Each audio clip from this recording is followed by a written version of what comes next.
Four accused murderers face the courts. China State Construction was back at Bahamar, and Prime Minister Perry Christie says he won't budge when it comes to leading the Progressive Liberal Party. Find out about those stories and others. I'm your host, Krishna Virgil, and welcome to the Tribune's Top 5.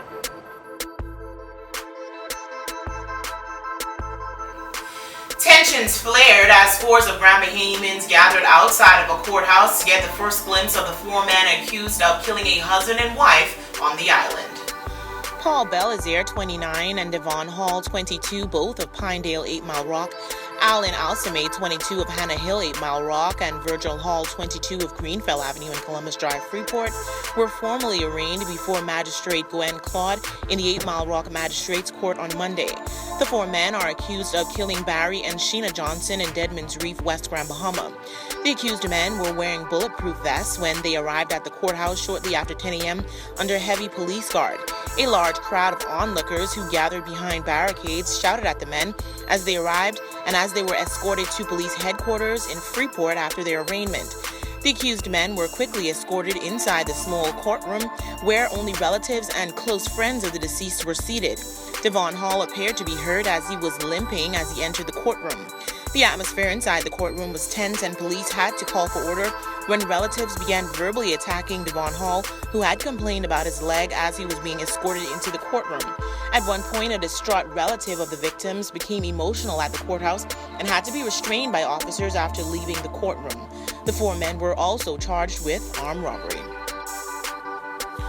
Bahamar's court-appointed joint provisional liquidators on Wednesday confirmed that the more than 2,000 employees of the stalled $3.5 billion West Bay Street Resort will be paid the salaries owed to them for this month. This means that for the payroll due this week, employees who are paid on a monthly payroll cycle will receive payment for the period September 4th to September 30th, which is a total of 27 days. Employees who are paid on a bi-weekly basis will receive payment due for the 2-week period of September 7th to September 20th, according to liquidators Edmund Ramming of Chris Global and Alistair Beveridge and Nick Cropper of Alex Partners UK in a press statement on Wednesday. However, staff benefits, which have accumulated but are unpaid in relation to the period prior to September 4th, will remain outstanding until additional funding can be secured, the statement said. The news came in the form of a letter addressed to staffers of several Bahamar-related companies, including those working for Bahamar Limited, Bahamar Land Holdings Limited, Cable Beach Resorts Limited, Bahamar Enterprises Limited, BMP3 Limited, Bahamar Properties Limited, and BMP Gulf Limited. After a lengthy deadlock over Bahamar issues, it appears that there may be some movement after China State Construction visited the compound on Wednesday. The resort's court-appointed joint provisional liquidators will attempt a new round of discussions with estranged stakeholders after the resort's general contractor completes an on-site assessment and analysis. Chris Global and Alex Partners, the liquidators, confirmed on Thursday that China State Construction Bahamas has been re-engaged at the stalled $3.5 billion mega resort. However, a source close to the resort questioned whether CCA Bahamas was being paid to conduct its assessment and why such an analysis was needed. CCA returned to Bahamar on Wednesday for their assessment of the work necessary to complete the project. This report is scheduled to be completed within 7 days.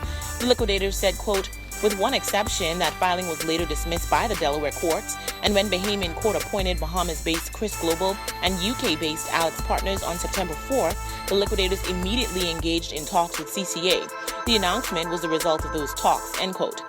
Bahamar and its affiliates filed for Chapter 11 bankruptcy on June 29th, but the case involving its Bahamian companies was last week dismissed. Former Progressive Liberal Party MP Philip Galanis on Thursday said the country has gotten worse over the past 3 years under Prime Minister Perry Christie's leadership, adding that the nation's leader has some serious questions to answer as to how we can make things better. Mr. Galanis also said the PLP oversold on its election campaign pledges, adding that it made pie-in-the-sky promises like being ready on day one to curb crime and producing 10,000 immediate jobs. He called on the party to be honest about the shortcomings or face the possibility of losing the next general election, but stressed that it is not too late for things to get better.